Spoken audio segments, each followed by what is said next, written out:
والسلام على أشرف الأنبياء والمرسلين مولانا ومقتدانا وهادينا بالقاسم محمد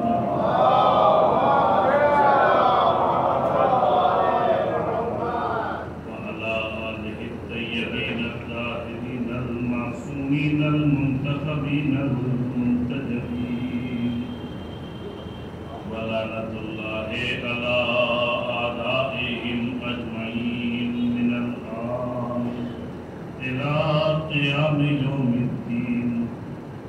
أما بعد فقد قال الله تبارك وتعالى في القرآن الكريم: بسم الله الرحمن الرحيم وربك يخلق ما يشاء ويختار ما كان لهم الخيرة سبحان الله وتعالى عما يشركون. صدق الله.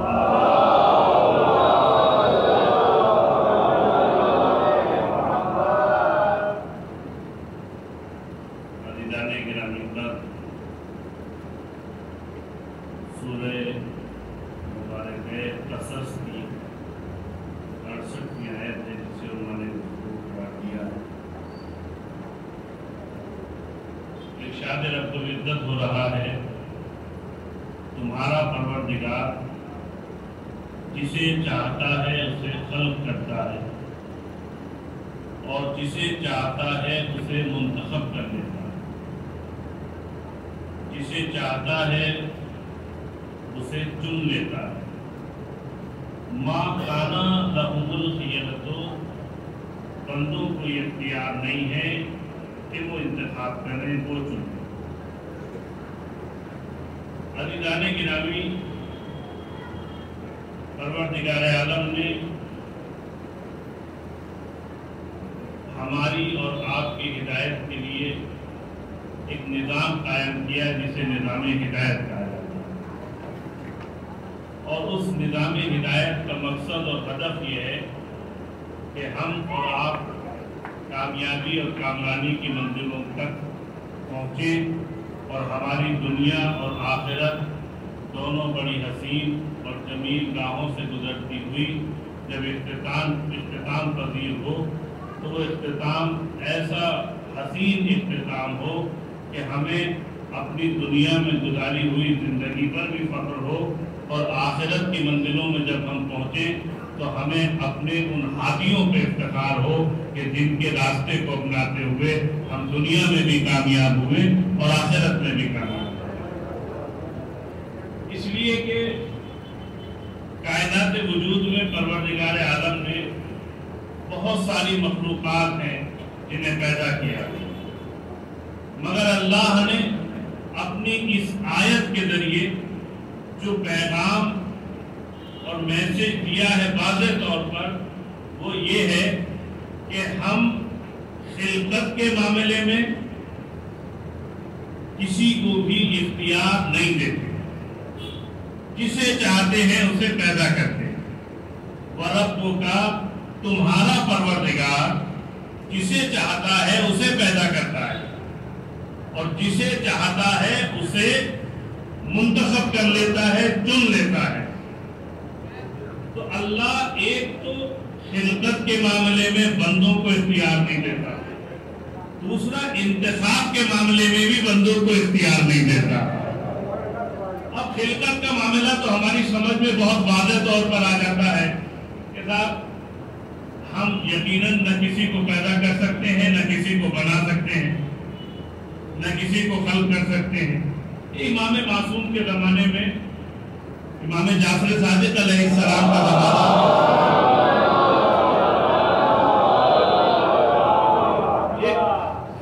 تیرے کو یہ گمان ہوا کہ ہم پیدا کر سکتے ہیں، ہم بنا سکتے ہیں، اور اس نے کچھ چیزیں پیدا کی، جمع کی. اس کے بعد وہ خمیر جب بن گیا تو اس میں کچھ کیڑے پیدا ہو گئے.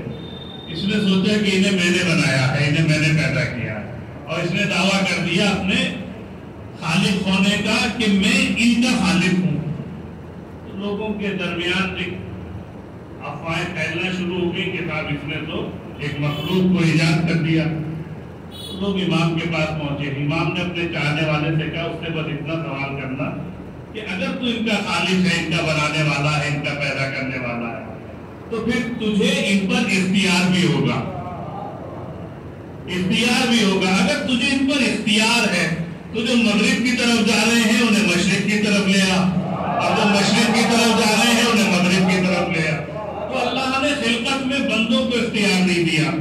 جہاں خلقت میں اختیار نہیں دیا ہے وہیں اس نے موت میں بھی اختیار نہیں دیا. اس لیے کہ پتہ نہیں ہمارا کا مزاج تبدیل ہو جائے اور تھوڑا سا مزاج بدلا اور ناراضگی پیدا ہوئی اور ہمیں اختیار ہے کسی کی موت پر, بس ہم نے اپنے مزاج کے اعتبار سے اسے موت کی سزا دے دی. تو اللہ نے کہا نہ تمہارے ہاتھ میں موت ہے نہ حیات ہے. نہ تم کسی کو پیدا کر سکتے ہو, نہ کسی کو زندہ کر سکتے ہو, نہ کسی کو مار سکتے ہو. اس لیے کہ ہم تمہاری فطرت سے واقف ہیں. تم پیدا کرتا تو ہمارے ہی ہو, مخلوق تو ہماری ہو, ہم ہی نے تمہیں بنایا ہے, تو ہم تمہارے نیچر سے واقف ہیں. چونکہ تمہارے نیچر سے واقف ہیں تو ہم نے اسی اعتبار سے تمہارے مزاج کو بھی بنایا ہے اور تمہارے اختیارات کو بھی اسی اعتبار سے ہم نے معین کیا ہے کہ تمہارے اختیارات کس حد تک جانا چاہیے جہاں تم اپنے اختیارات کا غلط استعمال نہ کرو. تو اللہ نے جب ہمیں پیدا کیا, بنایا, تو ہمارے اختیارات کو بھی محدود کر دیا, مگر اپنے لیے ایک ایسا راستہ کھلا رکھا کہ قرآن کے ذریعے ایک ایسا اعلان کر دیا کہ بندوں کو یہ اختیار نہیں ہے کہ وہ کسی کو پیدا کریں. تمہارا رب جسے چاہے گا اسے پیدا کرے گا, جسے چاہے گا اسے بنائے گا. اور پھر جو اگلا جملہ ہے وہی اختارو, اور وہی جسے چاہے گا اسے منتخب کرے گا, اسے چن لے گا. تمہیں یہ اختیار نہیں ہے. ماں کانا لہم الخیرۃ, بندوں کو ہم نے یہ اختیار نہیں دیا ہے کہ وہ انتخاب کریں, وہ چنیں. تو خلقت کا معاملہ تو واضح ہو گیا. یہ خلقت زمین کی ہو سکتی ہے, آسمان کی ہو سکتی ہے, چرند کی ہو سکتی ہے, پرند کی ہو سکتی ہے, انسانوں کی ہو سکتی ہے, حیوانات کی ہو سکتی ہے, نباتات کی ہو سکتی ہے, سب کی ہو سکتی ہے. تو اللہ نے کہا نہیں, خلقت کا تمہیں اختیار نہیں. پھر پروردگار یہ دوسرا اعلان کس کے لیے کر رہا ہے کہ بندوں کو یہ اختیار نہیں ہے کہ وہ کسی کو منتخب کریں. وہ انتخاب کا مسئلہ ہدایت کا مسئلہ ہے. اللہ نے صاف اعلان کر دیا جس طرح تم کسی کو پیدا نہیں کر سکتے, تمہیں اختیار نہیں ہے, اسی طرح تم کسی کو چن نہیں سکتے. چنیں گے ہم, منتخب کریں گے ہم. میں کہوں گا پروردگار ایسا کون سا عہدہ ہے, ایسا کون سا منصب ہے کہ جس کے لیے اتنا صریح اور اتنا واضح اعلان کیا جا رہا ہے. غور فرمائیے گا کہ ہم تمہیں اختیار نہیں دیتے, تمہیں یہ اختیار نہیں ہے کہ تم چنو. یہ مسئلہ تھا مسئلہ نبوت کا, رسالت کا, امامت کا. جب اس آیت کی تفسیر پڑھی تو پتہ چلا کہ ہادی کا جو انتخاب ہے اللہ نے اس میں ہمیں اختیار نہیں دیا. ہم اپنے لیے نبی نہیں چن سکتے, امام نہیں بنا سکتے, خلیفہ منتخب نہیں کر سکتے. اللہ نے کہا چونکہ تم ہماری مخلوق ہو, ہدایت کی ذمہ داری ہماری ہے, تو نبی بنانا ہمارا کام ہے, امام بنانا ہمارا کام ہے, رسول بنانا ہمارا کام ہے, ولی بنانا ہمارا کام ہے, جانشین بنانا ہمارا کام ہے. تمہیں اختیار ہم نے عطا نہیں کیا ہے کہ تم اپنے لیے نبی چننے لگو, اپنے لیے امام منتخب کرنے لگو, اپنے لیے خلیفہ بنانے لگو, اپنے لیے ولی بنانے لگو, اپنے لیے جانشین بنانے لگو. میں کہوں گا پروردگار جہاں تو نے اس کو اتنے اختیارات عطا کیے ہیں کہ یہ دنیا میں اتنی ایجادات کر رہا ہے, اتنی ترقیاں کر رہا ہے, اس نے لمحوں میں ہزاروں کروڑوں میل کی دوریوں کو, مسافتوں کو سمیٹ کے رکھ دیا ہے, انٹرنیٹ کو ایجاد کر دیا ہے. اس کے پاس اتنا اختیار اور دے دے کہ یہ اپنے لیے کسی کو امام بنا لے, کسی کو رسول بنا لے, نبی منتخب کر لے. کہا نہیں, ہم نے اپنے پاس رکھا ہے اختیار. نبی ہم بنائیں گے, رسول ہم بنائیں گے, رشید ہم بنائیں گے. سوال پیغمبر محمد والے محمد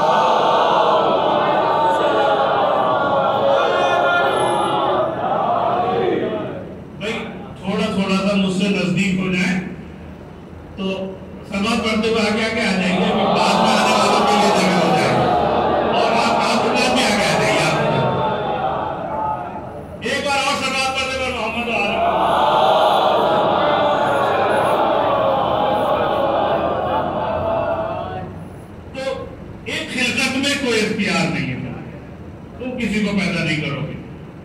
وَيَخْتَارُ، اور کسی کو تم منتخب نہیں کرو گے، چنو گے نہیں اپنے لیے ہدایت کے لیے، یہ ہمارا کام ہے، ہم کریں گے۔ بندوں کو اختیار نہیں دیا۔ میں کہوں گا معبود دے دیا ہوتا، کیوں نہیں دیا؟ کہ ہم نے بندوں کو اختیار اس لیے نہیں دیا کہ اگر یہ چننے لگیں گے اپنے لیے امام، نبی، جانشین، خلیفہ، تو یہ ایسا ہی چنیں گے جیسے یہ خود ہیں، ایسا ہی تو چنیں گے کہ جیسے خود ہیں۔ اب خود مجبور ہیں، اگر یہ چنیں گے تو پھر مجبور کو چنیں گے۔ خود کمزور ہے، جسے چنیں گے اسے وہ کمزور ہوگا۔ مجبور ہے، جسے چنیں گے وہ مجبور ہوگا۔ جاہل ہیں، جسے چنیں گے وہ جاہل ہوگا۔ ہم مالک علم لدنی ہے، خالق علم لدنی ہے۔ ہم جسے پیدا کریں گے وہ جاہل نہیں ہوگا، ہم جسے پیدا کریں گے وہ کمزور نہیں ہوگا، ہم جسے بنائیں گے وہ مجبور نہیں ہوگا۔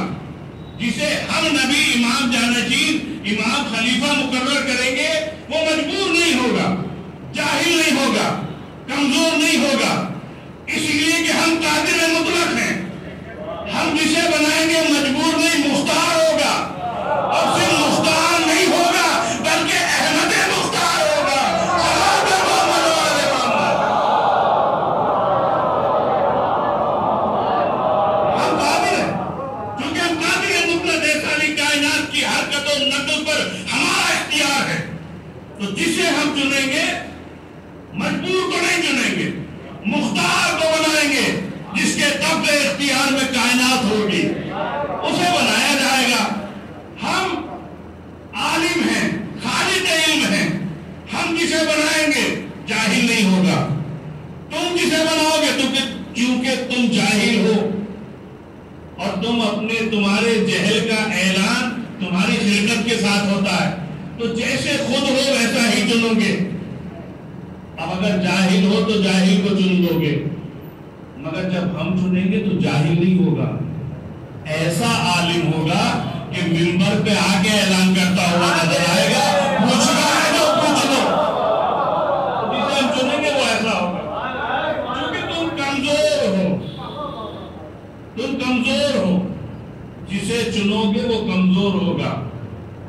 ہم جسے منتخب کریں گے وہ کمزور نہیں ہوگا، اس کی ایک ضربت عبادت ثقلین پر بھاری نظر آئے گی۔ صلوات پر محمد و آل محمد۔ اللہ نے اب یہاں سے یہاں تک کی گفتگو آپ کی سمجھ میں آ گئی، میرے بچوں کے، نوجوانوں کی، کہ اللہ نے اس لیے کسی کو، بندوں کو اختیار نہیں دیا۔ یہی پر غلطی بھی ہوئی، جنہوں نے اس کے بنائے ہوئے کو مانا، وہ ایسا آیا کہ جو اس کی صفات کا مظہر تھا۔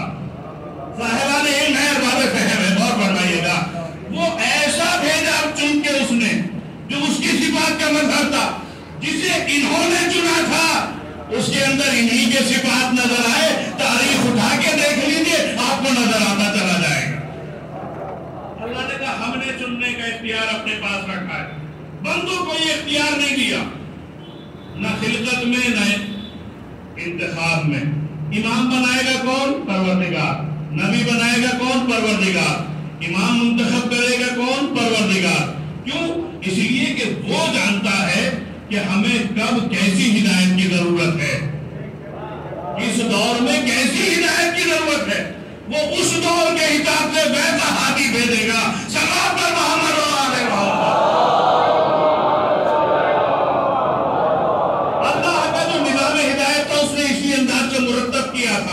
کبھی کبھی ایک دور میں ایک نبی، ایک دور میں بہت سے نبی، ایک دور میں بہت تھوڑے لوگ، بہت سارے ہدایت کرنے والے، ایک دور میں بہت سارے لوگ مگر ایک ہادی، اور ایک دور میں اگر ظاہری نگاہوں سے دیکھیں تو ایک بھی ہادی نہیں، مگر اللہ کے نظام کے اعتبار سے دیکھیں تو پردہ غیب میں ایسا ہادی اس نے معین اور منتخب کر دیا ہے کہ کائنات کا ہر انسان اس سے فیض اٹھا رہا ہے۔ تو کہ ہم نے نظام ہدایت خلق کیا ہے، ہادی کا انتظام کرنا ہمارا کام ہے، ہم ہادی منتخب کریں گے، ہادی چنیں گے۔ تو پروردگار کی یہ ساری کائنات اس کی مخلوق ہے، سب کائنات اس کی مخلوق ہے، زمین اس کی مخلوق ہے، آسمان اس کی مخلوق ہے، یہ چاند ستارے سیارے۔ میں پوچھنا یہ چاہتا ہوں اس تمہید کی منزلوں سے گزرنے کے بعد کہ آپ کی نگاہوں میں کہیں کچھ ایسا بھی گزرا ہے کہ جہاں پروردگار عالم نے یہ تو کہا ہے کہ خلقت پہ میرا اختیار ہے، مخلوق میں میں نے بندوں کو اختیار نہیں دیا، کہیں ایسا بھی گزرا ہے کہ مخلوق تو ہو مگر اختیار بندوں کا نظر آئے؟ غور کروائیے گا جانے گرامی، یہاں پہ بہت توجہ کا طالب۔ ایسے بھی مواقع آئے ہیں کہیں آپ کی نگاہوں میں کہ جہاں مخلوق پروردگار کی ہو مگر اختیار بندوں کے پاس موجود ہو، جبکہ اللہ کا اعلان یہ کہ بندوں کو ہم نے اختیار دیا نہیں ہے، بندوں کو ہم نے اختیار نہیں دیا، اختیار پروردگار نے بندوں کو دیا نہیں۔ کائنات اس کی مخلوق ہے، وہ کہتا ہے کہ خلقت پہ ہمارا اختیار ہے، غور فرمائیں، وہ کہتا ہے خلقت پہ ہمارا اختیار ہے، زمین اس کا اختیار ہے، اس کی خلقت ہے، اس نے پیدا کیا ہے، یہ تمام کائنات اللہ کا انتخاب ہے، اس نے بندوں کو اس میں اختیار عطا نہیں کیا۔ مگر جب ہم اسی کائنات پہ نگاہ کرتے ہیں تو ایسے سینکڑوں واقعات ہمیں نظر آتے ہیں کہ مخلوق اللہ کی ہے، اللہ کا انتخاب ہے، مگر اختیار بندوں کا نظر آتا ہے، اختیار بندوں کا نظر آتا ہے۔ عزیزان گرامی، جہاں اس نے یہ عام اعلان کیا ہے کہ خلقت میں کسی کو اختیار نہیں، صلوات پڑھیں محمد علیہ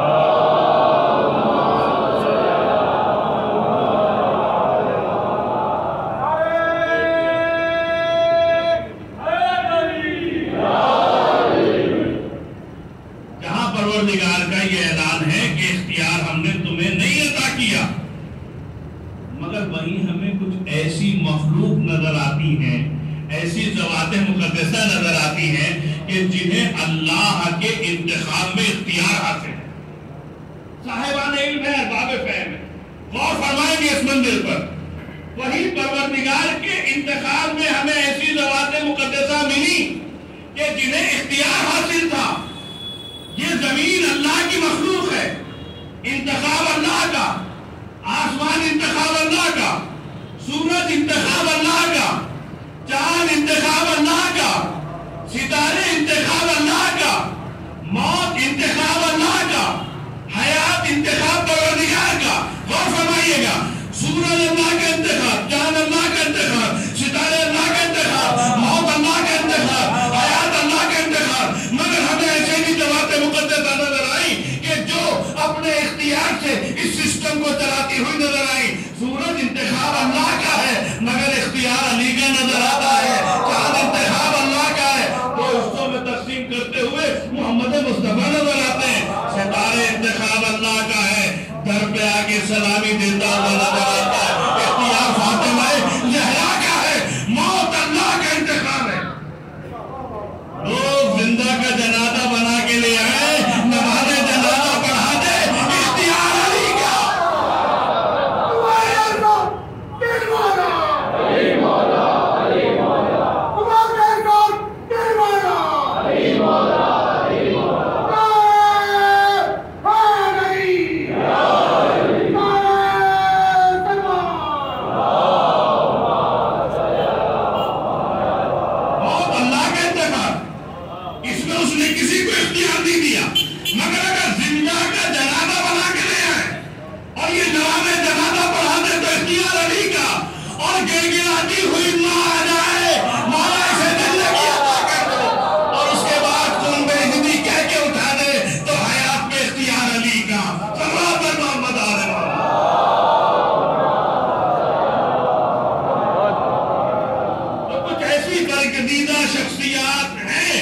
جنہیں اللہ نے یہ اختیار عطا کیا ہے کہ انہیں یہ حق حاصل ہے اپنی کرامات کی بنا پر، اس کے تقرب کی بنا پر، کہ وہ چاہیں تو اس کے انتخاب میں اپنا اختیار دکھاتی ہوئی نظر آئے۔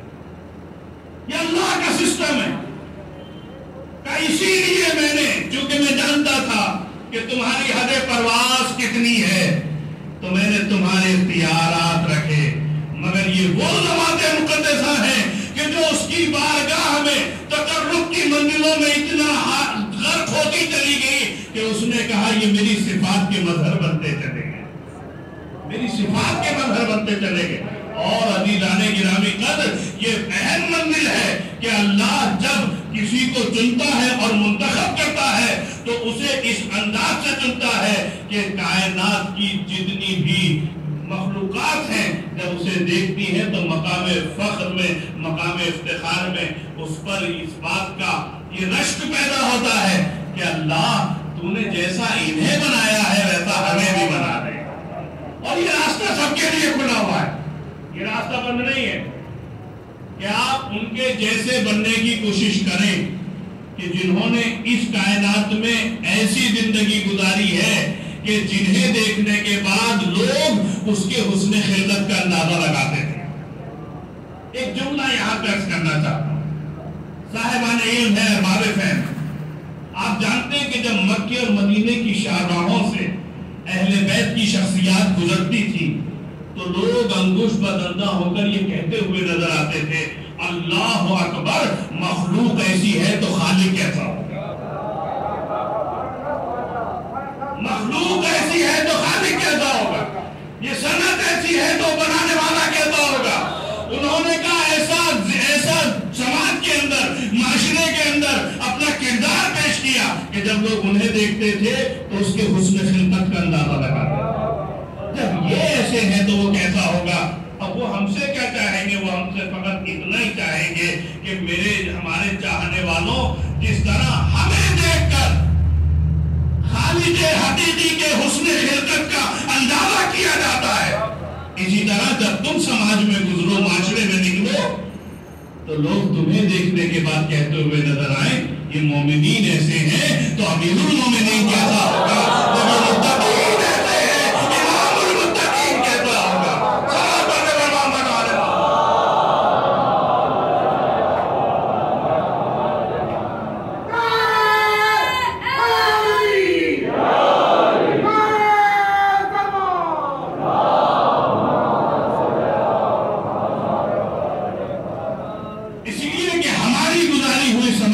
زندگی ہمارے آئیڈیل تک جاتی ہے جنہیں ہم اپنا امام کہتے ہیں۔ ہمارے سجدے، ہم جب سجدہ گزار کی منزل میں آتے ہیں، ساجدین کی منزل میں آتے ہیں تو لوگ کہتے ہیں جب یہ ساجدین ایسے ہیں تو سید الساجدین کا کیا عالم ہوگا، یہ عابدین ایسے ہیں، عبادت گزار ایسے ہیں تو زین العابدین کا کیا مرتبہ اور منزلت ہوگی۔ تو اس کا مطلب یہ ہے کہ ہمارے اوپر جو سب سے بڑی ذمہ داری عائد ہوتی ہے وہ ایسا کردار سماج کے اندر پیش کرنا ہے کہ جس سے پتا چلے کہ ہم جن کے چاہنے والے ہیں، جن کی سیرت پہ عمل کرنے والے، ہمیں لوگ دیکھیں تو ان کا پتہ لگائیں۔ اسی لیے امام نے فرمایا تھا ہمارے شیعوں ہمارے لیے باعث عزت بننا، باعث ذلت نہ بننا۔ صلوات بر محمد آل محمد۔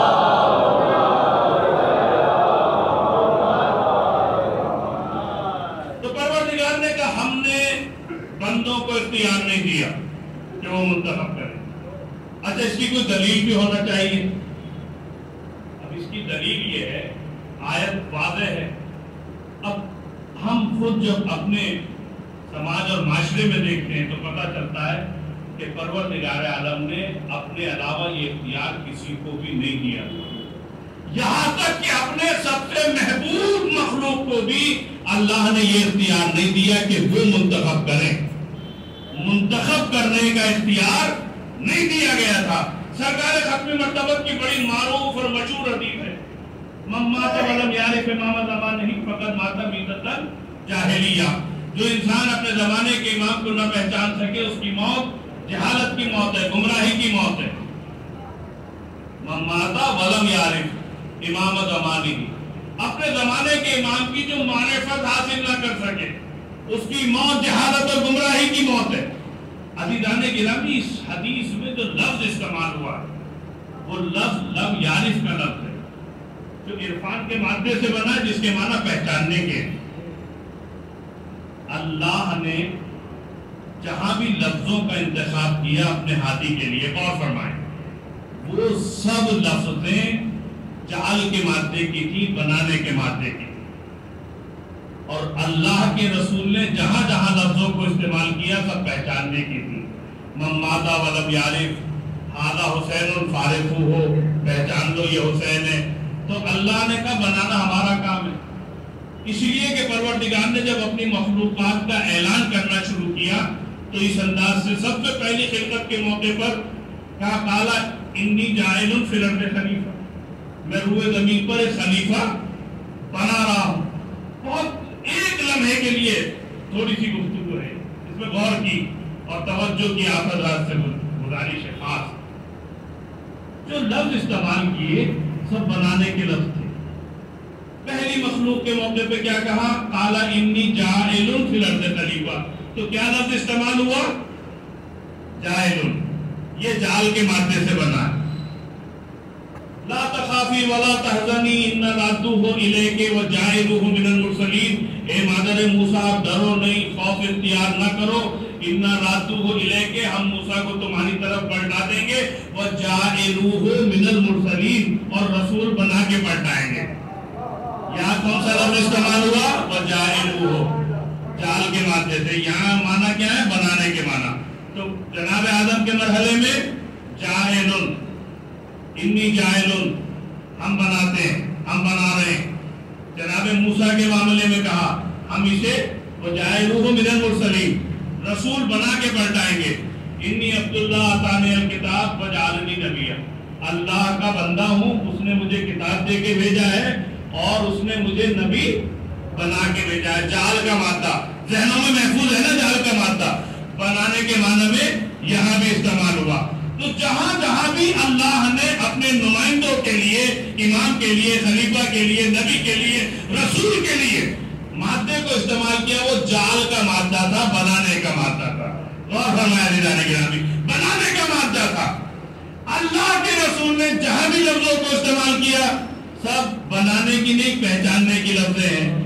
اللہ کا ہر مقام پر بنانے کی لفظوں کو استعمال کرنا، رسول اللہ کا کسی ایک مقام پر بھی بنانے کی لفظ کو استعمال نہ کرنا، بلکہ ہر مقام پر پہچاننے کی لفظ کو استعمال کرنا، یہ بتاتا ہے کہ بنانے کا اختیار رسول کو بھی نہیں تھا۔ بنانے کا اختیار رسول کو بھی نہیں ہے۔ اللہ کا کام ہے بنانا، رسول کا کام ہے پہچانوانا۔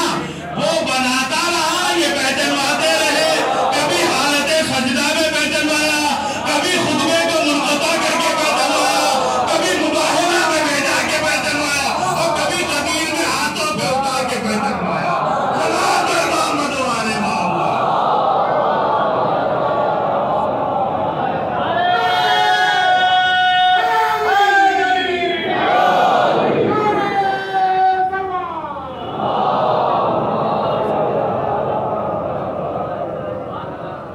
یہی وجہ ہے کہ پروردگار نے جب اپنے اس خاص اعلان کے لیے ماحول بنایا تو وہاں پر بھی اللہ نے ایک لفظ استعمال کیا، اور فرمایا وہاں بھی ایک لفظ استعمال کی، ما انزل یا ایھا الرسول بلغ ما انزل الیک من ربک۔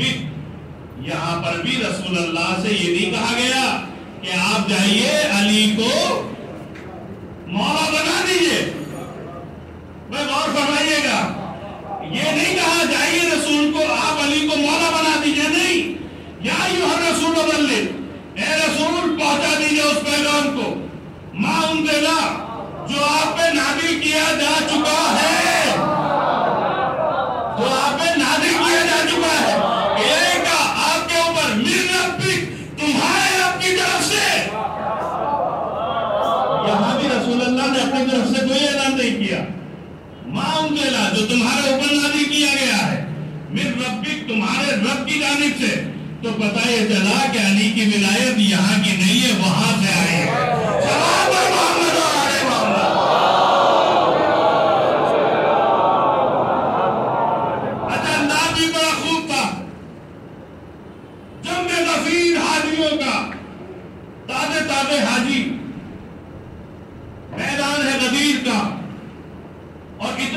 حسین منظر کہ اپنے اپنے گھٹنوں کے بل پر اپنی ردائیں پیروں کے نیچے رکھے ہوئے، سب کے سر مڑے ہوئے، کسی میں بال برابر کا فرق بھی نہیں، ایسے حاجیوں کو اللہ نے وہاں غدیر کے میدان میں جمع کیا، اور اس کے بعد علی کی ولایت کا اعلان کیا گیا۔ جو آگے نکل گئے تھے انہیں پیچھے بلایا گیا، پیچھے رہ گئے تھے ان کو آگے بلایا گیا، جو ان کا انتظار کیا گیا۔ جب سب ایک مرکز پر جمع ہو گئے، اس کے بعد رسول اللہ نے علی کو ہاتھوں پہ اٹھایا، کہا من کنت مولا ہو فہذا علی مولا، جس کا میں مولا ہوں اس کا یہ علی مولا ہے۔ اور فرمائیے گا اس کا یہ علی مولا ہے۔ میں کہوں گا سرکار ختمی مرتبت یہ حاجیوں کا مجمع تو عرفات میں بھی جمع ہوا تھا، وہیں پہ آ جاتا یہ پیغام، نہیں آیا، حضور سے اعلان کرا دیا ہوتا پروردگار نے، نہیں، اللہ نے کہا کہ چونکہ ہم نے اہتمام خاص کر کے رکھا ہے، معاملہ ہمارے انتخاب کا ہے، آپ اپنے لفظ سے نزدیک رہیے، موضوع سے نزدیک رہیے، چونکہ معاملہ ہمارے انتخاب کا ہے تو اتنی آسانی سے اعلان نہیں ہوگا۔ اور اعلان بھی ایسا ہے کہ جس پر نربھر ہے، موقوف ہے، سارے نبیوں کی نبوتیں، رسولوں کی رسالتیں، ہمارے اور آپ کے اعمال، ہماری نمازیں، ہمارے روزے، ہمارے حج، اور میں تو کہوں گا کہ خود سرکار ختمی مرتبت کے لیے بھی متوجہ ہے، خود سرکار ختمی مرتبت کے لیے بھی اہم منزل اس لیے ہے کہ اللہ نے فوراً آیت کے تیور بدل دیے، وَإِن لَمْ تَفْعَلْ فَمَا بَلَّغْتَ رِسَالَتَهُ، اور اے میرے حبیب اگر آپ نے یہ کام انجام نہیں دیا تو گویا آپ نے رسالت کا کوئی کام انجام نہیں دیا۔ اب دیکھیے میں اپنے موضوع پر رہتے ہوئے ایک دوسری سمت کو جا کر ربط مسائل کی طرف آنا چاہتا ہوں، لیکن یہ اسی بات کے اوپر موقوف ہے کہ آپ کتنا اپنا موضوع کو تبدیل کرتے ہیں۔ صلوات پڑھیں پر محمد علیہ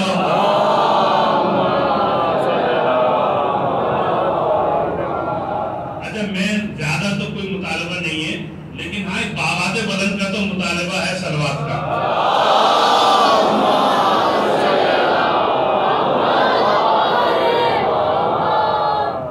انتخاب کا مسئلہ ہے ہمارے، اور اس کے اعلان کے لیے کوئی ایسا نہیں ہے ہم بند کمرے میں اعلان کرا دیں، ہم نے اس کے اعلان کے لیے میدان کا انتخاب کیا ہے تاکہ کوئی کل یہ نہ کہہ سکے کہ ہمیں تو پتہ ہی نہیں تھا کہ کسے مولا بنا کے آپ جا رہے ہیں۔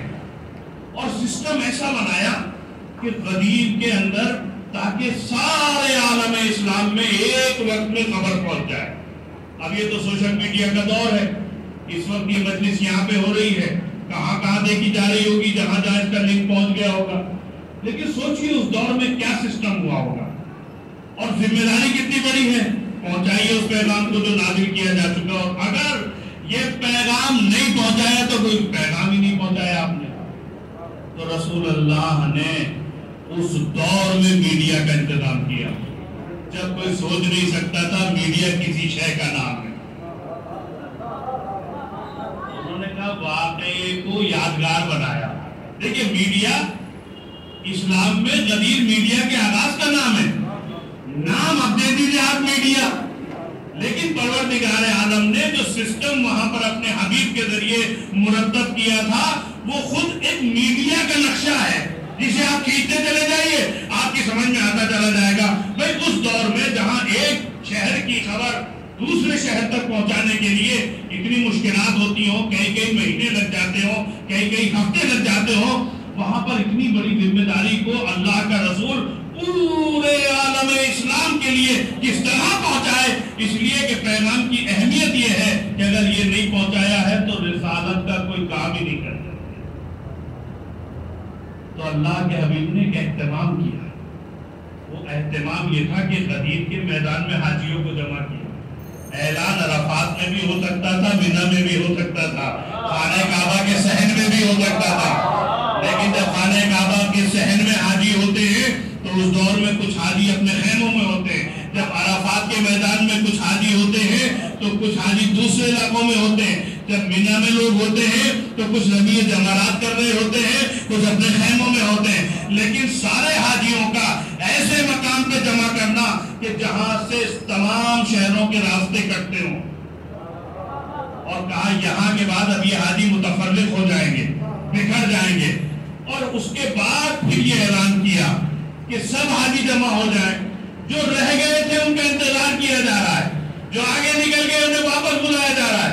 اللہ کے رسول نے کہا یہ علی کی ولایت کا معاملہ ہے، یہ ولایت ہے، مرکز سینٹر پوائنٹ ہے، علی کی ولایت سینٹر پوائنٹ ہے، مرکز ہے، اس میں نہ آگے نکلنا ہے نہ پیچھے رہ جانا ہے۔ علی کے معاملے میں نہ حد سے آگے نکلنا ہے اور نہ حد سے پیچھے رہ جانا ہے۔ تو غدیر ایک مرکز کے طور پہ اللہ کے رسول نے اس کو انتخاب کیا اور سارے حاجی جمع کر لیے۔ لوگ جوگ در جوگ اسی انتظار میں تھے کہ اللہ کا رسول کیا کہے۔ پھر علی کو ہاتھوں پہ اٹھایا، قجاووں کا منبر بنایا، تبرکات کا صندوق منگایا، علی کے سر پہ امامہ باندھنا شروع کیا، امامہ باندھتے جاتے ہیں، امامہ باندھتے جاتے ہیں۔ جب امامے کے سارے پیچ مکمل ہوئے تو ادھر امامہ مکمل ہوا، ادھر آیت کا نزول ہوا، الیوم اکملت لکم دینکم واتممت علیکم نعمتی، آج دین مکمل ہو گیا۔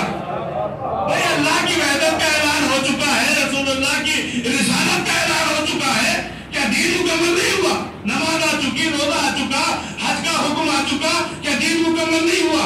نہیں، ادھر علی کی ولایت کا اعلان ہوا، ادھر اعلان ہوا الیوم اکملت لکم دینکم، آج ہم نے تمہارا دین مکمل کر دیا، دین مکمل کر دیا۔ تو پتہ یہ چلا کہ لا الہ الا اللہ بھی دین ہے، محمد الرسول اللہ بھی دین ہے۔ کامل جب ہوتا ہے جب علی ولی اللہ آ جائے۔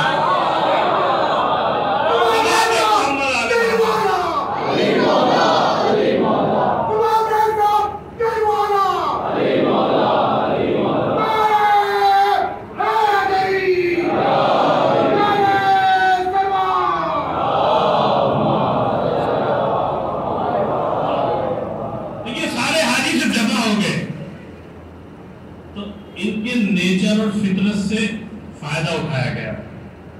حاجیوں کی فطرت ہوتی ہے، آپ میں بھی بہت سے حضرات موجود ہوں گے جنہوں نے حج کیا۔ حاجی کی ایک فطرت ہوتی ہے، حاجی سے آپ خیریت پوچھیے اور پھر حج کا آنکھوں دیکھا حال سننا شروع کر دیں۔ اور اگر خدا نہ خواستہ اس سال کوئی حادثہ پیش آ گیا ہو پھر تو صاحب سمجھ لیجیے کہ لائیو ٹیلی کاسٹ شروع۔ میں مینا میں تھا اور اس طرح بھگدڑ ہوئی اور 10-20 ایسے مرے اور 20-30 کو تو میں نے بچا لیا ورنہ ختم ہو گئے تھے۔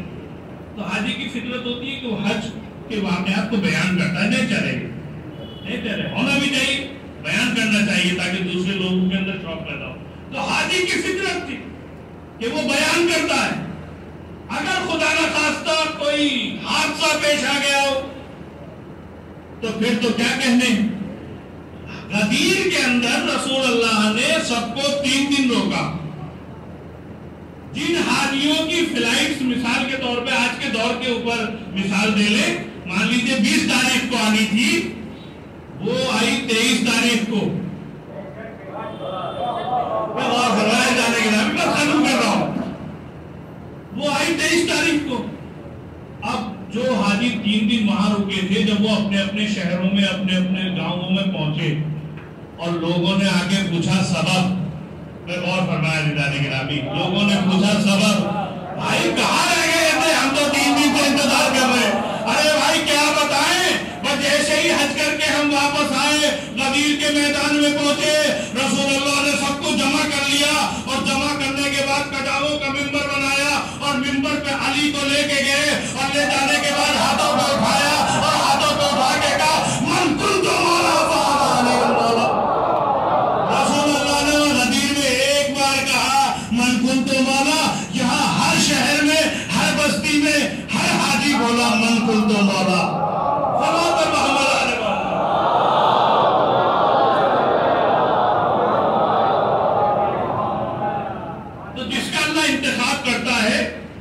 اس کے اعلان کا اہتمام بھی کرتا ہے۔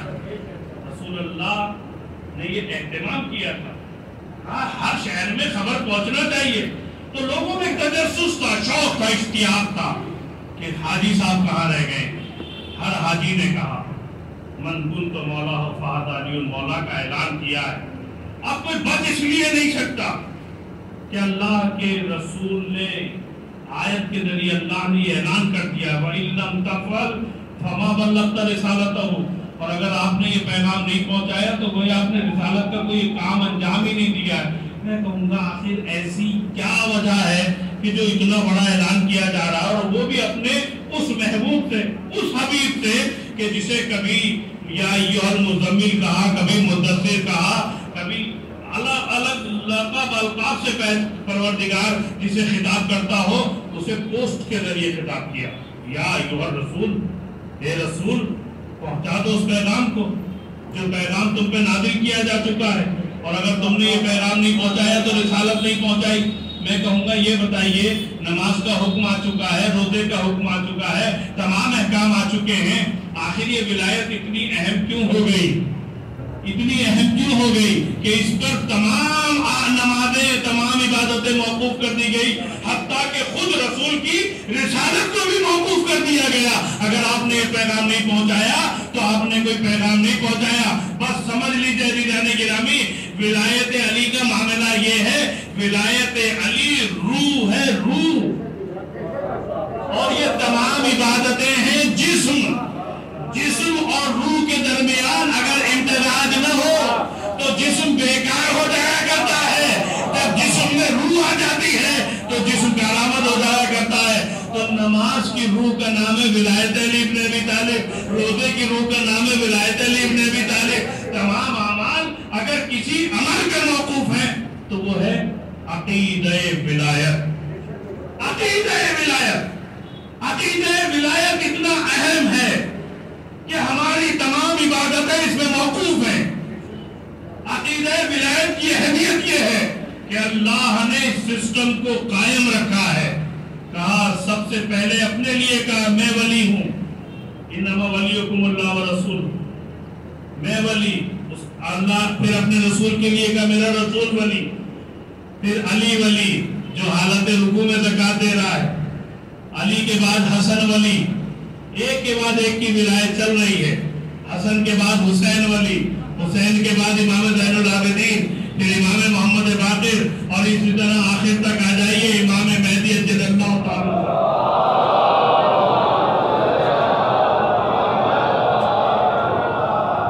تو وہ ولایت کے جس کا اعلان خود اپنے لیے کیا کہ جب وہ سلسلہ امامت کی شکل میں چلا تو ولایت اسی طریقے سے آتی گئی.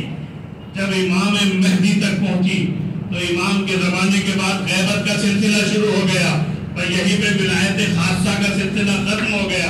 ولایت خاصہ کے بعد اب امام نے اپنے نائبین مقرر کیے, 4 نائب بنائے جنہیں نواب اربع کہا جاتا ہے.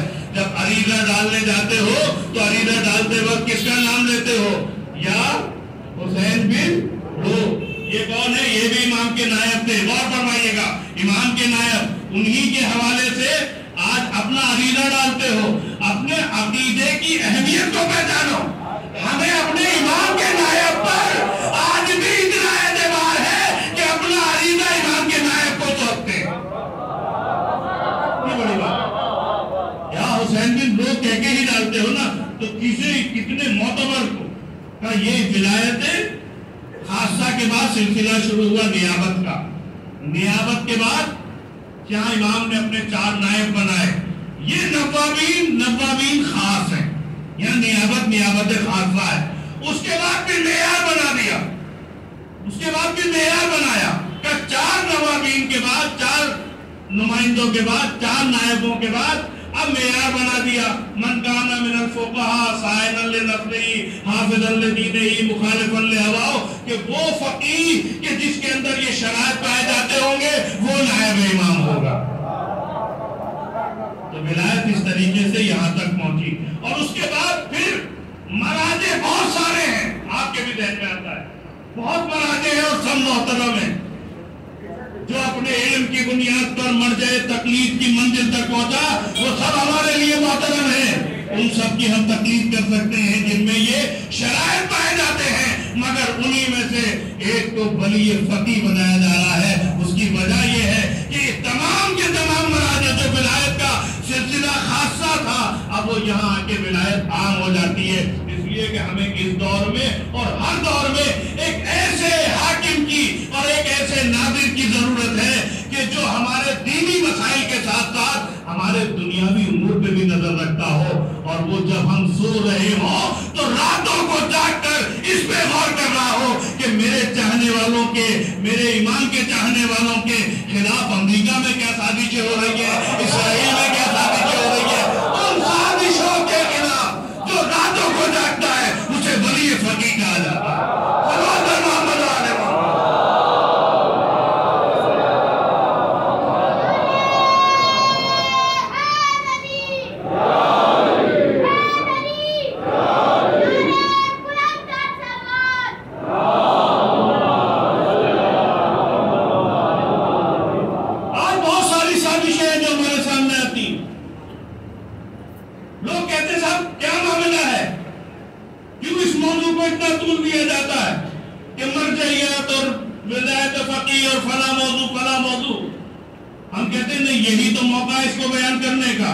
سب سے زیادہ ضرورت اس دور میں ہے کہ جب پتہ ہی نہیں چل رہا ہے کہ دشمن تمہارے لیے کیا کیا سازشیں کر رہا ہے، تو ہمارے چاہنے والوں کو، ہمارے ماننے والوں کو پتہ ہونا چاہیے کہ تمہارے لیے دشمن کی یہ سازشیں ہیں۔ اس لیے کہ ہر دور میں شیعت کی دو آنکھیں رہی ہیں، دو طاقتیں رہی ہیں، جن میں سے ایک کا نام مرجعیت ہے، ایک کا نام عزاداری ہے، اور دونوں کا دامن پکڑ کے یہ شیعت اپنی پوری کامیابی کے ساتھ آج یہاں تک آئی ہے، اور اسی طرح قیامت تک جائے گی۔ غور فرمائیں، قیامت تک جائے گی۔ یہ دو ایسے سلسلے ہیں کہ جنہوں نے شیعت کو آج بھی پوری دنیا کے اندر آبرو مند رکھا ہے اور سربلند رکھا ہے۔ اور کہنے کے لیے تو 55 ممالک ہیں، 55 ممالک ہیں، مگر اپنی مرضی سے بول بھی نہیں سکتے ہیں، اپنی مرضی سے بول بھی نہیں سکتے۔ یہ ہے پاور آف مرجعیت۔ اس نے تمہیں بتایا دنیا کے اندر کہ قوم ایسی بھی ہے کہ جو جس دشمن کی آنکھوں میں آنکھیں ڈال کے بات کر سکتے ہیں، تو انتخاب کرنا اس کا کام ہے۔ اس نے ایسے لوگوں کو منتخب کیا۔ گرامی، آج دنیا کے حالات جس تیزی کے ساتھ بدل رہے ہیں، اس میں ذمہ داریاں اتنی زیادہ بڑھتی جا رہی ہیں، اور چھوٹی چھوٹی چیزیں جن پہ ہم نگاہ نہیں کرتے اور وہ ہمارے لیے بہت مضر ہو جاتی ہیں۔ مثال کے طور پر ابھی یہاں مجلس ہو رہی ہے، اگر 10 لوگ بھی باہر کھڑے ہوئے ہیں تو ان کا بہت زیادہ امکان ہے کہ وہ کسی سازش کا شکار ہو جائیں۔ جو یہاں 200 لوگ بیٹھے ہوئے ہیں، 300 لوگ بیٹھے ہوئے ہیں، ان پہ کوئی حربہ کارآمد نہیں ہوگا۔ بہت ممکن ہے کہ کوئی ایک ایسا آ جائے کہ جو 4 کھڑے ہوئے نوجوانوں کو، کیونکہ اس سے اس کا شوق پتہ چل جائے گا کہ جو امام باڑے میں اندر جگہ ہونے کے باوجود اور اوپر مسجد کا پورا شہر خالی ہونے کے باوجود باہر کھڑا ہے، تو یعنی یہ مجلس میں تو آیا ہے مگر فارمیلٹی پوری کرنے آیا ہے۔ کیا زیادہ سخت بات کہہ دی ہے میں نے؟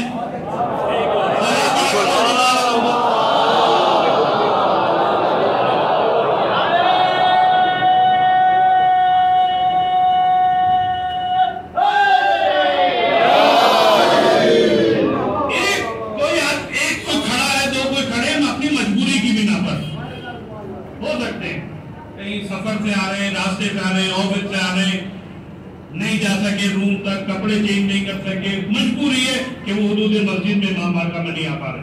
لیکن اگر بہت سارے کھڑے تو سب تو مجبور نہیں ہو سکتے۔ اس کا مطلب یہ کہ یہ آئے ہیں فارمیلٹی پوری کرنے کہ ہم مجلس میں گئے تھے، یا تو انہیں گھر پہ جا کے جواب دینا ہے کہ مجلس میں گئے تھے، ہم مجلس سے آ گئے۔ اگر ایسا نہیں ہے تو پھر ان کی یہاں پہ انہوں نے پہلے سے کچھ میٹنگ اپنی فکس کر رکھی ہے، آؤ وہی مجلس میں آؤ، وہی بابل کے باہر کھڑے ہو کے باتیں کریں گے۔ ایسے بھی ہو سکتے ہیں۔ تیسری جسم اور ہے، ایک تیسری جسم اور ہے جو مجلس میں تو آئی ہے، گھر پہ بھی بتا کے آئی ہے، پاک صاف بھی ہے، مجبوری بھی نہیں ہے، مگر اس نے کہا یہاں پر جو ہے آسان ہے شکار کرنا ان لڑکوں کا، ان نوجوانوں کا جو باہر کھڑے اور جن کے اندر مجلس کے اندر آنے کا شوق تھا، اس کی اہمیت کا انہیں پتہ ہی نہیں ہے۔ چونکہ اہمیت کا پتہ نہیں ہے تو ان پہ کام کیا جا سکتا ہے۔ ایسے ہی لڑکے اٹھا لیے جاتے ہیں. کوئی آئے ارے بھائی یہ ہے وہ ہے اور رکو ابھی تو مولانا پڑھ رہے ہیں, ابھی تو مصائب آئیں گے, اس کے بعد فلاں آئیں گے, یہ ہوگا اور پھر اس کے بعد ماتم ہوگا, پھر چلیں گے ماتم کریں گے. اب انہوں نے ایک تقسیم بندی کر دی آپ کے درمیان کہ تم سب یہی رکو, چلو ماتم کے ٹائم چلیں گے. انہوں نے نئے ماتمی لڑکے, ماتمی نوجوان کے نام پہ پھر انہیں پہ کام کیا جاتا ہے. میں آپ کو ایک پیغام دینا چاہتا ہوں, چونکہ آپ ہی کے درمیان رہتے ہوں, کوئی باہر کا تاکہ آ کے کہے گا ہی نہیں اس بات کو. میں چونکہ آپ ہی میں ہوں اور یہ قانون مجھ پہ بھی لاگو ہوتا ہے, اور یہ قانون مجھ پہ بھی لاگو ہوتا ہے, آپ پہ بھی لاگو ہوتا ہے. میں کیا اس لیے رہا ہوں تاکہ میری اپنی اصلاح ہو جائے. ٹھیک ہے, باہر کھڑے ہوئے کا شکار کرنا آسان, تو لہذا کوشش کریں باہر نہ کھڑے ہو, نہ ہونے دیں. اوپر بہت جگہ ہے, یہاں سلے تو باہر کئی پرابلمز ہیں آپ کے لیے. ابھی آپ کے اوپر جب آپ باہر گزرتے ہیں تو وہ جو میں نے ایک جملہ کہا تھا, اے ہمارے شیعوں, ہمارے لیے باعث عزت بننا, باعث زینت بننا, تو آپ باہر کھڑے ہو کے باعث زینت بن ہی نہیں سکتے, یہ میری گارنٹی ہے. ارے یہاں فائدے میں بہلا بیٹھی ہو اور تم باہر کھڑے ہو, یہ ورنہ اس عقیدے کو بدل دو کہ شہزادی آ چکی ہے, تم شہزادی سے بھی آگے بڑھ جاؤ گے کہ وہ تو مجلس میں تشریف لے آئے اور آپ باہر کھڑے ہیں. اللہ اکبر. اور سنیے, لوگ گزرتے ہیں, پوری کالونی کے لوگ گزرتے ہیں, ہو سکتا ہے 10 میں سے 2 لوگ یہ سوچتے ہو عجیب قوم, ان کے اندر اپنا مذہبی پروگرام چل رہا ہے, یہ باہر کھڑے رہتے ہیں. کئی میسج آپ کے خلاف رونگ جا سکتے ہیں. میں آپ کو پوری طرح صحیح سمجھتا ہوں کہ آپ صحیح کریں, مگر جو گزرنے والے وہ کیا سمجھیں گے کہ یہ غلط ہے, ان کے یہاں مجلس کی اس کا مطلب کوئی اہمیت نہیں ہے. عزیزان گرامی, اسی لیے کہا گیا ہے, ایک مثال ہے, یہ مثال دی نہیں جا سکتی مگر اسے تھوڑا سا ذہنوں کو نزدیک کر دوں. آپ کہیں پر اگر کھڑے ہوئے ہیں تو آپ کا عمل اس جگہ کی عکاسی کرتا ہے. لوگ کسی بری جگہ سے گزرتے ہیں, دیکھنے والا اسے کہتا ہے کہ یہ بھی وہیں سے آ رہا ہوگا, تو گزرنے پر بھی خیالات غلط پیدا ہوتے ہیں. تو سوچو جو مسجد اور امام بارگاہ کے سامنے کھڑے ہو کے بھی امام بارگاہ کے اندر تک نہیں آ رہے ہیں, وہ کیسا میسج اپنی کالونی میں, اپنے سماج میں, معاشرے میں دے رہے ہیں, اپنی سوسائٹی میں. ایک مسئلہ ہو رہا ہے, بہت عرصہ ہے, پتہ نہیں میں اس پیریڈ میں ہوں اوکھلا میں یا نہیں ہوں, میں باہر جا رہا ہوں. ایک ہے ہمارا جلوس کا مسئلہ اوکھلا کے. بھائی میں پوری گارنٹی کے ساتھ ایک بات کہنا چاہتا ہوں, میرے بزرگ یہاں موجود ہیں, ان سے تائید اور حمایت دونوں چاہیے, تاکہ نوجوان بعد میں اگر مجھے گھیرے تو کہ نہیں مولانا نے بات صحیح کہی ہے. آپ پہلے صلوات پڑھیں بر محمد علیہ.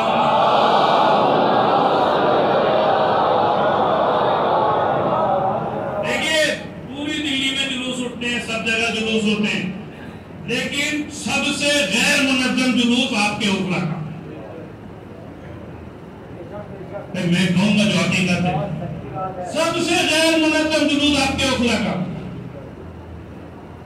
آپ کی کوئی ٹائمنگ نہیں ہے, کوئی سسٹم نہیں ہے, کوئی کمیٹی نہیں ہے, کوئی والنٹیئرز نہیں ہے. آپ ادھر مغرب کی اذان ہو رہی ہے, آپ جلوس لے کے نکل رہے ہیں, آپ نے ٹائم 2 بجے کا لکھا ہے, 4 بجے آپ مجلس شروع کر رہے ہیں, 6 بجے آپ جلوس لے کے چلے, راستے میں اندھیرا, لائٹ کا کوئی انتظام نہیں, راستے میں اندھیرا, خواتین بھی ہیں, بچے بھی ہیں. ارے شرم کریے, امام حسین کے نام پہ تو کم سے کم وہ کام کیجئے جو امام حسین کے لیے باعث زینت بنے. امام حسین کے نام پہ آپ نہیں بتا رہے. امام حسین کا جلوس اور غیر منظم, امام حسین کا جلوس اور کوئی سسٹم ہی نہیں, یہ ہو ہی نہیں سکتا. ایک بات سنیں میرے نوجوان, اگر کر سکو تو کر لینا, میں ہوا تو آپ کے ساتھ کھڑا ملوں گا. جو ٹائم مینجمنٹ کمیٹی نے اعلان کیا ہے, ہر حال میں اس پہ جا کے مجلس شروع کرا دینا. کوئی نہ آیا ہو تو خود مرثیہ پڑھ لینا, ورنہ میں مرثیہ پڑھ لوں گا.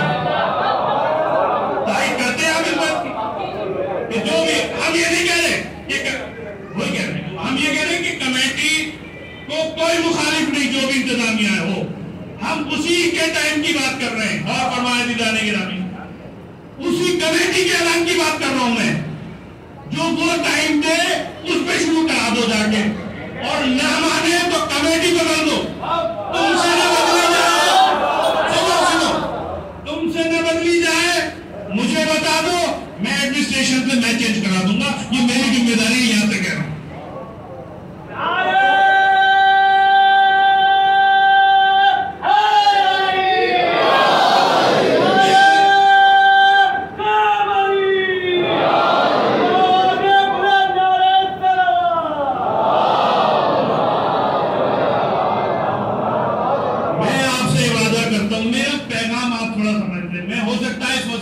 جذباتی ہو گیا ہوں, ممکن ہے کہ میں جذبات میں زیادہ کچھ کہہ گیا ہوں, لیکن میں آپ کو بتانا چاہ رہا ہوں, واقعی آپ یقین کریں ہمارا معاملہ بہت غیر منظم ہے.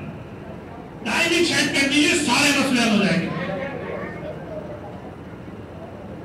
مجلس کی ٹائم آپ سیٹ کریں کتنے بجے شروع ہوگی, تو آپ 150 آدمی جا کے شروع کر دیجئے. ضروری نہیں ہے کہ مجمع آخر تک پہنچے گا تو ہی علم اٹھے گا. علم اٹھانے کے لیے ایک علمدار چاہیے, بس ایک علمدار. اور ایسا ہوا ہے کہ ایک ہی علمدار نے علم بھی اٹھائے ہیں. مجھے پہلا جلوس یاد ہے, اور اس میں کہ یہ بہت سے لوگ بیٹھے میں چہرے دیکھ رہا ہوں, جب پارک میں ہم نے جا کے صبح 8 بجے صفائی کی تھی اور اٹھایا تھا پہلا جلوس ہم نے. کسی کی اجارہ داری نہیں ہے اوکھلا کے جلوس پر, یہ ذہنوں میں بٹھا نوجوانوں, کسی کی اجارہ داری نہیں ہے. منتظم کوئی بھی ہو سکتا ہے, ٹھیکیدار کوئی نہیں ہے اس جلوس کا. اس کا ذمہ دار فرد ہے, گیٹ میں موجود ہے, اس کا کوئی ٹھیکیدار موجود نہیں.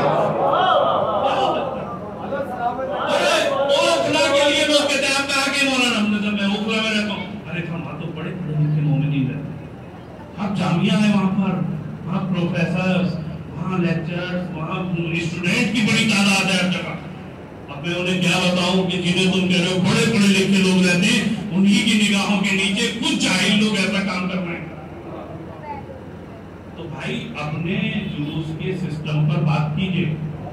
مجھے موقع یہ ملا ہے تو میں تو اس کا فائدہ اٹھا رہا ہوں. اگر اس کے لیے بیٹھنا ہے تو بیٹھو, میٹنگ کرنا ہے تو میٹنگ کرو, کہیں نہیں کر سکتے میرے گھر آ جاؤ, مجھے کہیں بلا لو, اور اوکھلا کے تمام علماء کو بھی بلا لو اگر چاہتے ہو, سب آئیں گے. علماء کی طرف سے بھی میں گارنٹی دیتا ہوں تمام علماء آئیں گے. آپ بنائیے 10-20 لوگوں کی لڑکوں کی کمیٹی بنائیے, والنٹیئر. مینجمنٹ کو اس کے حال پہ چھوڑ دیجئے, اس کا کام ہے ایڈمنسٹریشن سے پرمیشن لانا. آپ اپنا کام سنبھالیے, جلوس کو منظم طریقے سے اٹھانا, تاکہ باہر کوئی غلط میسج بھی نہ جائے, ایسا بھی نہ لگے ہمارے درمیان کوئی اختلاف پایا جاتا ہے. تو مینجمنٹ اپنا کام کرے, پرمیشن لائے, باقی کام والنٹیئر کرے. والنٹیئرنگ کمیٹی بنا لیجئے. آپ کو بتا رہا ہوں آنے والے زمانے میں کوئی ایک آدھ ایسا حادثہ ہو جائے گا پھر جلوس نہیں اٹھا. سرور پر محمد و آل محمد.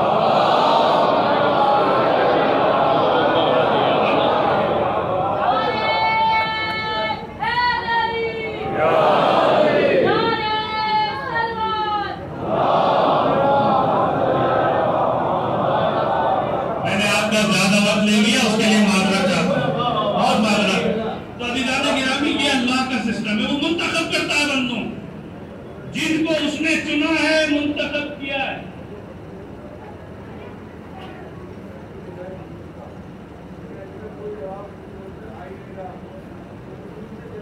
بالکل ہم کریں گے, بیٹھیں گے انشاءاللہ اسی دن میں. سلوات پڑھے گا اللہ نے جنہیں منتخب کیا. یہ قوم, بس آخری جملہ سن لیجئے تاکہ ربط ہو جائے دوبارہ سے. یہ قوم ایک منتخب قوم ہے. میں اپنے موضوع سے جہاں سے چلا تھا وہیں پہ آگے ختم کر رہا ہوں. آپ کہیں گے ہم کیسے منتخب ہیں؟ آپ خلقت کے اعتبار سے بھی منتخب ہیں, منصب کے اعتبار سے بھی منتخب ہیں. اس لیے کہ جب سرکار ختمی مرتبت نے اپنی بیٹی, اپنی نور نظر لفظ جگر کو یہ پیغام سنایا کہ بیٹی ایک وقت آئے گا جب تمہارے لال حسین کو شہید کر دیا جائے گا, تو شہزادی نے ایک ہی جملہ کہا تھا, بابا کیا اس وقت آپ موجود ہوں گے؟ کہا میں موجود نہیں ہوں گا. کہا میں رہوں گی؟ کہا تم بھی نہیں رہو گی. کہا حسن ہوں گے؟ کہا حسن بھی نہیں ہوں گے. علی مرتضیٰ بھی نہیں ہوں گے. کہا پھر میرے لال حسین کا آنسو کون لاتا ہے؟ تو یہ آپ کا مقصد خلقت ہے. اللہ ایک قوم کو پیدا کرے گا جس کے جوان تیرے جوانوں کا ماتم کریں گے، جس کے بوڑھے تیرے بوڑھوں کا ماتم کریں گے، جس کے بچے تمہارے بچوں پہ گریا کریں گے۔ تو تمہارا منصب یہ ہے کہ تم منتخب کیے ہوئے ہو اللہ کے اس سسٹم کے، تمہارا کام ہے، ذمہ داری ہے کہ تم حسین کی عزاداری کو بڑھاؤ، حسین کی عزاداری کو پروان چڑھاؤ، حسین کی عزاداری کو ذمہ داری کے ساتھ نبھاؤ۔ عزاداروں، ہمارے اوپر سب سے بڑی ذمہ داری یہ ہے کہ ہم حسین کے مقصد کو لے کے آگے بڑھ رہے ہیں، اس مقصد کو کہ جس مقصد کو بچانے کے لیے حسین نے کربلا کے میدان میں اپنا بھرا گھر لٹا دیا، اپنا بھرا گھر لٹا دیا۔ اسلام کو اگر سینے کی ضرورت تھی تو علی اکبر کا کلیجہ پیش کر دیا، بازوؤں کی ضرورت تھی تو عباس کے بازو پیش کر دیے۔ ایسے ہی نہیں بچا ہے یہ دین، فاطمہ کا بھرا گھر اجڑا ہے، اس کے بعد یہ اسلام کا پھلتا پھولتا شجر آپ کو نظر آ رہا ہے۔ عزاداروں، ہم پڑھتے ہیں، آپ سن لیتے ہیں، بہت آسان ہے کہ سید سجاد کے ہاتھوں میں ہتھکڑیاں تھیں، پیروں میں بیڑیاں تھیں، گلے میں توقے خاردار تھا۔ عزاداروں، یہ پڑھنا بہت آسان ہے، میں سمجھتا ہوں کہ سید سجاد کے لیے یہ کوئی مشکل نہیں تھی، اس لیے کہ جب سید سجاد سے پوچھا گیا آقا سب سے زیادہ مصیبتیں کہاں پڑی، تو میرے آقا نے فرمایا الشام الشام الشام۔ آقا نے یہ نہیں کہا کہ میرے ہاتھوں میں ہتھکڑیاں تھیں یہ بڑی مصیبت ہے، میرے پیروں میں بیڑیاں تھیں یہ بڑی مصیبت ہے، میرے گلے میں توقے خاردار تھا یہ بڑی مصیبت ہے، یہ مصیبت نہیں بیان کی۔ آقا نے کہا شام الشام الشام، زندان شام، بازار شام، دربار شام۔ اس لیے کہ سید سجاد کے لیے مصیبت یہ تھی کہ میر کارواں بنا کے آگے آگے لے جایا جا رہا تھا اور منادی ندا دے رہا تھا، یہ زینب ہے، یہ رقیہ ہے، یہ رباب ہے، یہ ام کلثوم ہے۔ عزاداروں، قافلہ ایسے ہی آگے بڑھتا رہا، سید سجاد آگے جاتے رہے، منزلیں دی جاتی رہی۔ اسی قافلے میں 4 سال کی حسین کے سینے پہ سونے والی سکینہ بھی موجود ہے۔ ایک مرتبہ ایک منزل پر قافلہ رکا، سجاد اپنے پیروں کو پھیلا کے بیٹھ گئے، سکینہ نزدیک آئی، بھیا اس طرح پیر پھیلا کے بیٹھے ہوئے نہیں دیکھا، آخر کیا وجہ ہے؟ کہا میری بہن سکینہ، میرے پیروں میں آبلے ہیں، آبلوں میں چھوٹے چھوٹے کانٹے چبھے ہوئے ہیں۔ ایک مرتبہ سکینہ نے سجاد کے پیروں سے کانٹوں کو نکالنا شروع کیا، ایک ایک کانٹا نکالتی جاتی ہے، اپنے بھائی سے پوچھتی جاتی ہے بھیا کچھ سکون ملا، بھائی کو سکون ملا۔ عزادار سجاد کو آخر وقت تک سکینہ کے یہ جملے یاد آتے رہے، بھائی کو سکون ملا۔ ہاں، تاریخ نے یہ تو لکھا کہ سکینہ نے سجاد کے پیروں سے کانٹوں کو نکالا، مگر کوئی تاریخ یہ نہیں لکھتی کہ سکینہ کے ننھے ننھے پیروں میں چھپے ہوئے کانٹوں کو کب نکالا گیا۔ اجرکم اللہ، اجرکم اللہ۔ قافلہ آگے بڑھتا رہا، منزلیں طے ہوتی رہی، کوفے کی منزلیں آئیں، کوئی اوپر سے کھجور پھینک رہا ہے، کوئی خرمے پھینک رہا ہے۔ اہل بیت کی بیویاں کہہ رہی ہیں ان صدقۃ لینا حرام، اے کوفے والوں ہمارے اوپر یہ صدقے کی کھجوریں نہ پھینکو، اس لیے کہ ہم اہل بیت ہیں، ہم پہ صدقہ حرام ہے۔ یہ ان بیویوں کی بے کسی نہیں ہے تو کیا ہے کہ یہ فرماتے سجاد آگے بڑھ رہے ہیں، قافلہ کوفے کی منزلوں سے گزر گیا، شام کی منزلیں آ گئیں۔ بس ایک روایت اور مسائل ختم کر رہا ہوں۔ عزاداروں، تاریخ نے لکھا، مقاتل نے لکھا، ذاکرین پڑھتے ہیں کہ قافلے کو دربار شام میں لے جایا گیا۔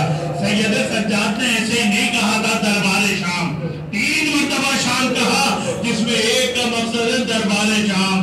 دربار شام میں تو وہ مصیبت ہے، اتنے بڑے مسائل ہیں کہ شہزادی زینب کی جو تمام منزلوں کو طے کرتی ہوئی شام کے دربار کے دروازے تک آ گئی ہے، وہ زینب ایک مرتبہ تھک کے بیٹھ گئی۔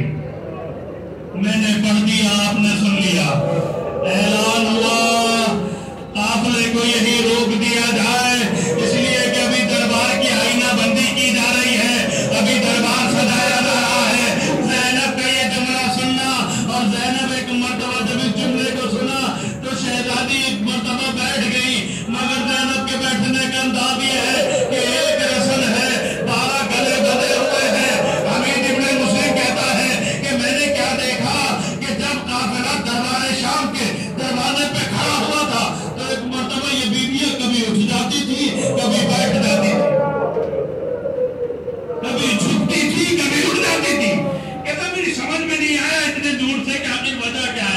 بیویاں جھک کیوں جاتی ہیں اور بیویاں اٹھ کیوں جاتی ہیں؟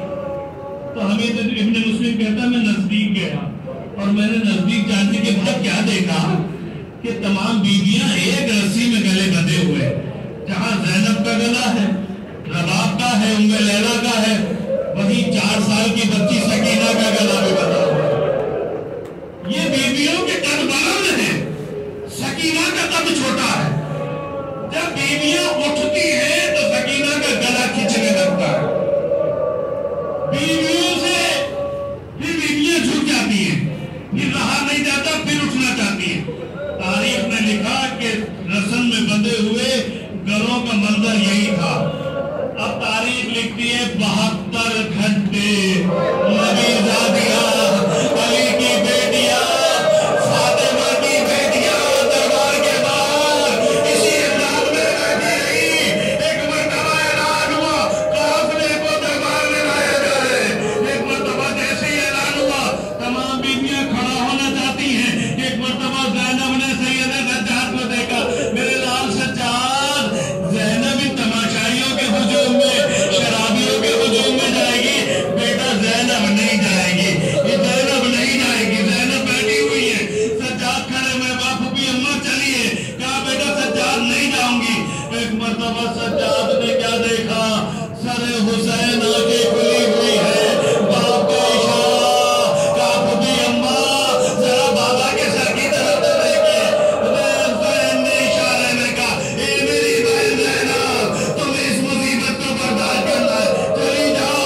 مقاتل لکھتے ہیں کہ جب زینب بیٹھی تھی تو سر کے بال اس وقت سیاہ تھے، جب دربار میں جانے کے لیے کھڑی ہوئی ہے تو سر کے بال سفید ہو چکے۔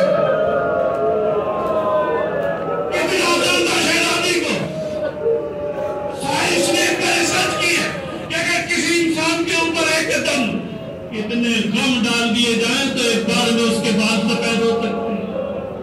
قافلہ داخل دربار آ گیا، تمام گدی نشین بیٹھے ہوئے ہیں، 700 کرسی نشین کا مجمع ہے، بیویاں اپنے بالوں سے اپنے چہروں کو چھپا رہی ہیں۔ انداز سمجھیں گے، ایک بیوی دوسری بیوی کے پیچھے، اس انداز سے کہ ہمیں یہ تماشائیوں کا ہجوم نہ دیکھ سکے۔ یزید کی نگاہ ایک بچی پہ پڑی، کہا یہ بچی کون ہے؟ کسی نے آگے بڑھ کے کہا یہ حسین کے سینے پہ سونے والی 4 سال کی سکینہ بنت حسین ہے۔ کہا اچھا، میں نے سنا اسے اپنے بابا سے بڑی محبت ہے۔ تو کسی نے کہا ہاں اسے اپنا بابا بڑا یاد آتا ہے، یہ اپنے بابا کے لیے ہر وقت گریا کرتی ہے، اپنے بابا کے لیے روتی رہتی ہے۔ کہا اچھا ٹھیک ہے، اس بچی کو نزدیک بلایا، کہا تمہیں اپنے بابا سے بڑی محبت ہے؟ کہا ہاں مجھے اپنے بابا سے بڑی محبت ہے، اور میرے بابا کو بھی مجھ سے اتنی ہی محبت تھی۔ میرا بابا مجھے اپنے سینے پہ سلایا کرتا تھا۔ 2-3 جملے، 2-3 فقرے مصائب کے مصائب پر میرا بابا مجھے اپنے سینے پہ سلاتا تھا۔ کہا اچھا بڑی محبت ہے، میں تمہاری محبت کا امتحان لینا چاہتا ہوں۔ صاحبان اولاد ہیں، احساس کر لیجیے گا اس منزل پر، میں تمہاری محبت کا امتحان لینا چاہتا ہوں۔ تاریخ لکھتی ہے کہ جب یزید بیٹھا ہوا تھا تو اس کے ہاتھ میں ایک چھڑی تھی، دندان مبارک امام مظلوم سے اس چھڑی سے وہ احانت کر رہا تھا، توہین کرتا تھا۔ تو سید سجاد نے سے مخاطب ہو کے ٹوکر سر یزید کے نزدیک رکھا ہوا ہے، بچی کا امتحان لینا چاہتا ہے۔ کہا اگر تمہیں اپنے بابا سے بڑی محبت ہے تو میں اس وقت سمجھوں گا جب تم اپنے بابا کو پکارو اور تمہارے بابا کا سر تمہارے پاس آ جائے۔ ننھے ننھے ہاتھوں کو بلند کر دیا، اے میرے بابا آپ کی محبت کا امتحان لے رہا ہے۔ سر حسین اٹھا، آغوش سکینہ میں آ گیا، رخسارے پہ رخسارے کو رکھا، اے بابا آپ کے بعد بڑی مصیبتیں پڑی، بابا تماچے مارے گئے، تالیاں لگائے گئے، بابا گوشت مارے جی لیے گئے، بابا میں تیار بنایا اور پھرایا گیا، میں پکارتی رہی، نہ چچا آئے نہ آپ آئے نہ